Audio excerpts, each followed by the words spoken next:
I think Dr. MacGregor always gives her patients adequate time.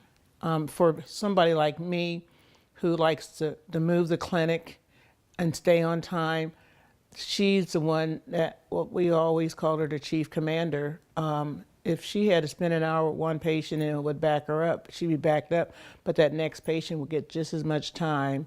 And that's just who she is. She is, you have to understand that when Dr. MacGregor became a neurosurgeon, she became a neurosurgeon through some of the hardest times for a female to become a neurosurgeon. So therefore, you know, she had to be good. She had to be better than her counterpartners. But her legacy, I think, when we look back at her legacy, it's going to all be about how her mind worked and how she could figure things out. And if she didn't understand it, she would collaborate with someone.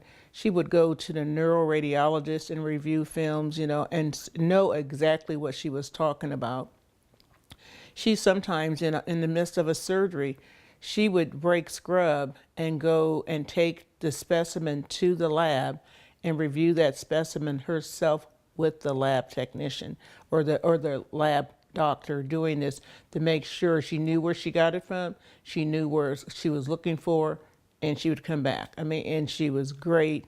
I admired her, I respected her, and to this day, I think that I have gained more knowledge as a nurse practitioner with neurosurgery working under Dr. Margaret MacGregor than probably any other physician I've had time with, and trust me, I've had time with quite a few. This is what I'll tell you, Nashville and people. If you need a neurosurgeon, look no more. You have one there. You have several there, but you have the best of the best in Margaret MacGregor. Detail-oriented. She's true to herself and true to the patient. She's not going to put you through anything if she does not think she can do it, and that's a remarkable quality to have, because we all know there are some that will say, I'll do this, and then the patient is worse afterwards. And she will be upfront with the patient. I'm going to help you. I'm going to help you the best I can, but to tell you that you won't have an ounce of pain when I finish, that would be lying to you. But your pain will be different. And through physical therapy, constantly working about and doing the program that we set up for you post-operatively, you should live a very good life.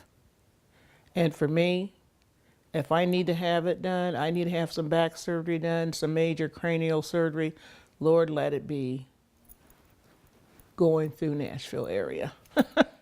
Well, first of all, you've got to be able to determine where the pain's coming from.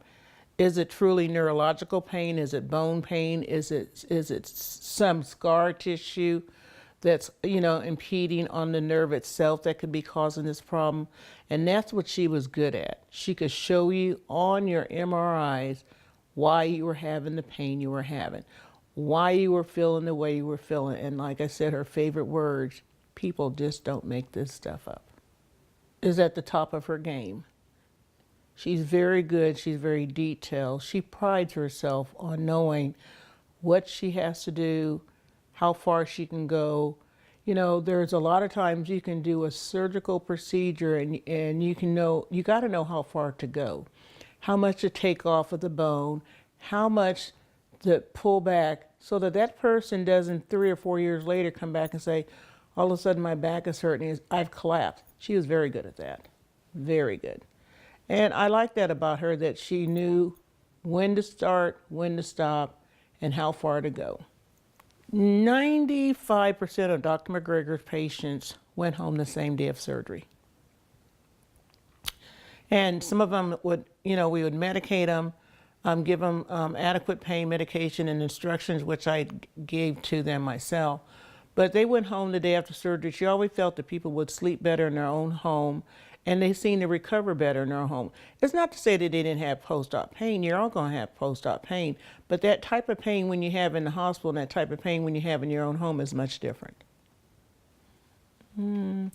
I just know if I was wanting a detail-oriented, somebody who could be a thunderbolt as an advocate, as my doctor, as well as my surgeon, she's the one you're looking for. You know, because I've seen patients who've come to her And they would say, I've been to this doctor, I've been to this doctor, I've had this surgery, that surgery. And then they finally come to her and they get that relief they're looking for. And some of it was just scar tissue formation. Some of it was something changed. You know, just because you had the surgery doesn't mean that the anatomy stays the same, but she would know that. She would know that up front. And you know, sometimes just reading the report, she would say, this one needs to get in right now.